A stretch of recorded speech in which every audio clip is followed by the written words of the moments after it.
We're looking at a real nice STIHL MS61, excuse me, 361. Very low hour saw, no longer made. STIHL now makes the MS362. These are very popular saws, very sought after. This one has very few hours on it.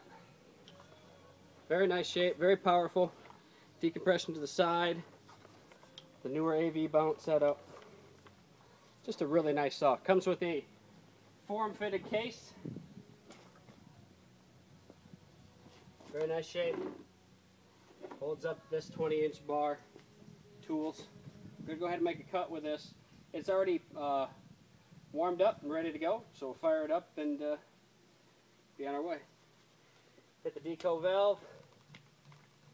Down to high idle.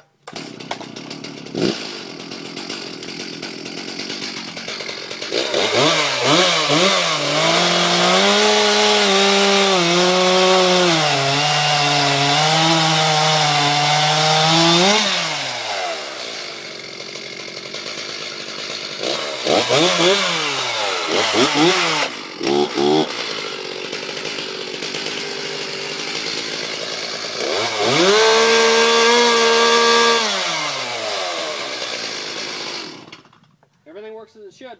Real nice saw.